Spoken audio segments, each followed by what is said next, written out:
Assalamualaikum warahmatullahi wabarakatuh.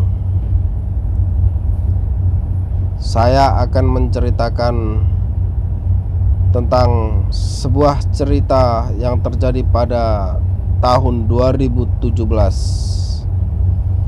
di mana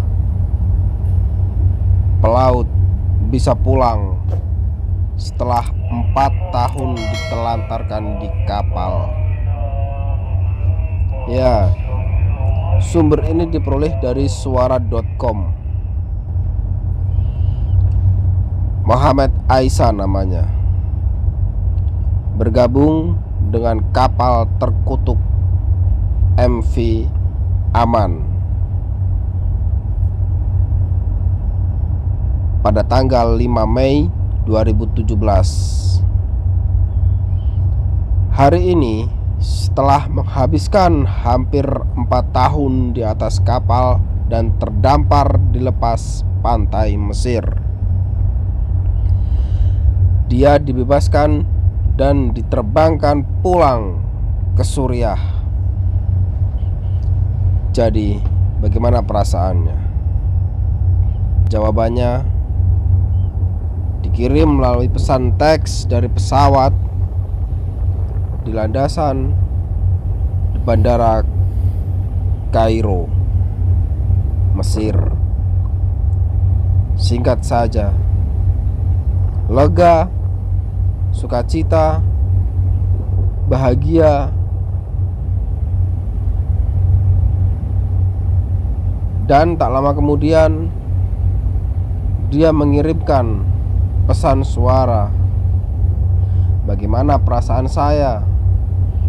Seperti baru keluar dari penjara, tuturnya. Saya akhirnya akan kembali ke keluarga saya. Saya akan bertemu mereka lagi.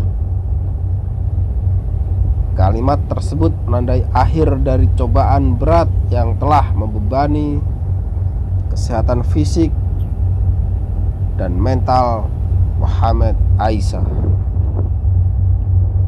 Bayangkan, selama 4 tahun dia hidup tanpa listrik, sanitasi, dan juga teman. Ya, dia hanya sendiri di atas kapal tersebut, tanpa adanya pasokan makanan. Bahkan dia untuk mendapatkan makanan, dia harus berenang menuju daratan untuk sekedar bertahan hidup dan kembali lagi ke kapal setelah mendapatkan barang-barang yang dibutuhkan. Cobaan itu dimulai pada Juli 2017 ketika MV Aman ditahan di pelabuhan Adabia, Mesir. Kapal kargo itu ditahan karena masa berlaku sertifikat klasifikasi dan peralatan keselamatannya sudah habis. Seharusnya cukup mudah untuk menyelesaikan masalah itu, tetapi kontraktor kapal di Lebanon tidak membayar atau bahan bakar untuk bahan bakar, dan pemilik MV Aman di Bahrain mengalami masalah keuangan. Dalam artian perusahaannya sedang kolaps, bangkrut. Dengan sang kapten kapal, warga mesin turun ke darat. Pengadilan setempat menyatakan Muhammad, kepala perwira kapal, sebagai wali sah MV Aman. Muhammad yang lahir di kota pelabuhan Tartus di Mediterania, Suriah, mengatakan dia tidak diberitahu apa maksud perintah itu dan baru mengetahuinya beberapa bulan kemudian ketika anggota awak lainnya mulai pergi satu persatu meninggalkan kapal. Selama 4 tahun berlalu begitu saja. Muhammad menyaksikan kapal-kapal berlayar melewatinya, masuk keluar dari terusan Suez di dekatnya. Saat terjadi kapal kontainer raksasa Ever Given, tentu masih hangat di dalam ingatan kita, merintangi terusan itu baru-baru ini. Dia menghitung ada puluhan kapal menunggu kemacetan mereda. Dia bahkan sempat melihat kakaknya, sesama pelaut, berlayar melewatinya lebih dari sekali. Dua saudara itu berbicara di telepon, tetapi posisi mereka terlalu jauh, bahkan untuk saling melambai. Pada Agustus 2018, dia mendapat kabar bahwa ibunya, seorang guru yang mengajarinya bahasa Inggris dengan sangat baik, meninggal dunia. Itu adalah titik terendah Muhammad. Saya serius mempertimbangkan untuk bunuh diri, katanya. Pada akhir Agustus 2019, Muhammad sendirian, hanya ditemani penjaga yang datang sesekali, dan terperangkap di kapal tanpa diesel, tanpa bahan bakar, dan lainnya. Dan akibatnya tak ada arus listrik di sana, tak ada penerangan di sana. Hukum di Mesir mewajibkan untuk tetap tinggal di atas kapal, dan dia tidak dibayar. Kehilangan semangat dan merasa semakin tidak sehat. Dia berkata kapal itu seperti kuburan di malam hari. Anda tidak dapat melihat apapun, Anda tidak dapat mendengar apapun. Anda seperti berada di dalam peti mati.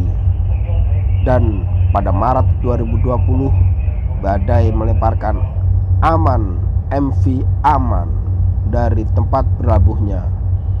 Kapal itu hanyut sejauh 8 km dan akhirnya kandas beberapa ratus meter dari garis pantai. Muhammad sempat merasa takut, namun berpikir itu adalah tindakan Tuhan. Sekarang dia bisa berenang ke darat setiap beberapa hari, membeli makanan, dan mengisi ulang baterai teleponnya. Betapapun mengagumkannya cerita Muhammad, apa yang dia alami tidaklah unik. Faktanya, semakin banyak kasus pelaut yang ditelantarkan. Menurut Organisasi Perburuan Internasional, ada lebih dari 250 kasus aktif di seluruh dunia, di mana awak kapal ditelantarkan begitu saja. Organisasi ini mengatakan 85 kasus baru dilaporkan pada tahun 2020, dan itu secara terdata, yang mungkin tidak terdata jauh lebih dari itu.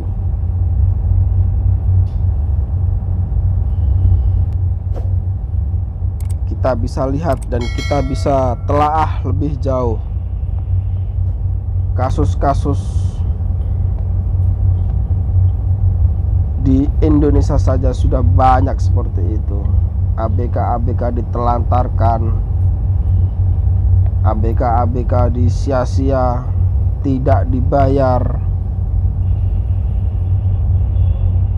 hanya diperas dan diambil tenaganya saja. Sangat miris hukum yang berlaku, tidak berpihak kepada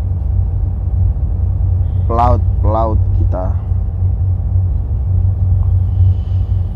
Ya, seorang anggota awak baru ini mengatakan kepada jurnal mengirimkan Lloyd's List bahwa situasi di kapal sangat kritis dengan depresi yang meluas, dan keluarga para pelaut sudah kehabisan uang.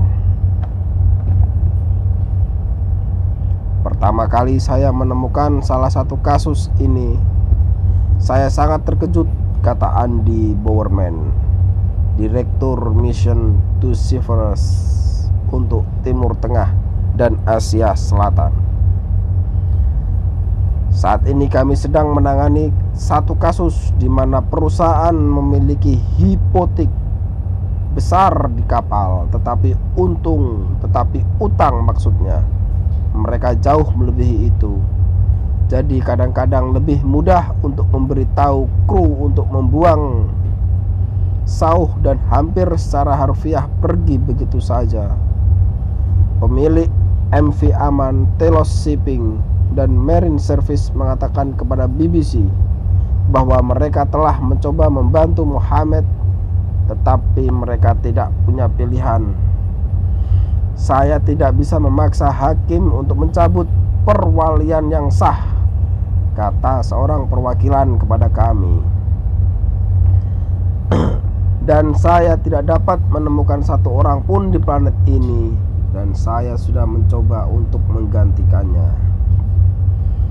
Mohammed, kata mereka, seharusnya tidak pernah menandatangani perintah itu sejak awal. Mohammed Arakedi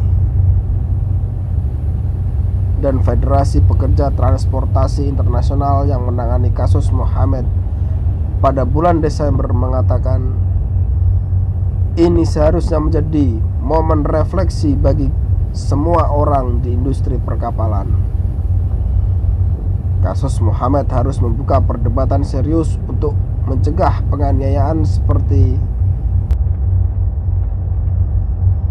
yang terjadi terhadap pelaut di kapal, katanya. Perdebatan tersebut katanya harus melibatkan pemilik kapal, otoritas pelabuhan dan maritim, serta negara asal kapal. Singkat cerita, drama dan penderitaan Mohammed Aisyah ini bisa dihindari jika pemilik dan pihak-pihak yang bertanggung jawab dan wajib terhadap kapal memenuhi tanggung jawab mereka dan mengatur pemulangannya lebih awal. Sementara itu, Mohammed mengatakan dia merasa terjebak dalam situasi yang bukan salahnya, dipojokkan oleh hukum Mesir dan diabaikan oleh pemilik kapal.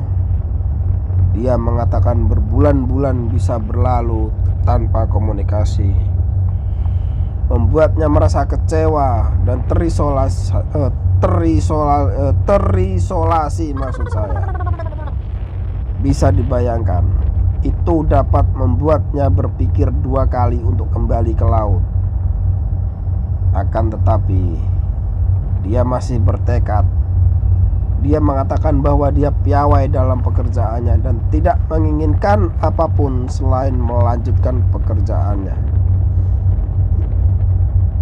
Setelah dia bertemu dengan keluarganya, tentu saja. Demikianlah kisah dari Mohammed Aisyah, pelaut yang ditelantarkan begitu saja selama 4 tahun di atas kapal. Sekian cerita dari saya ucapkan terima kasih telah menyaksikan channel ini dan mendukung. Jangan lupa subscribe, like, dan share. Jika ada cerita-cerita yang lain bisa ditulis di kolom komentar. Semoga bermanfaat. Assalamualaikum warahmatullahi wabarakatuh.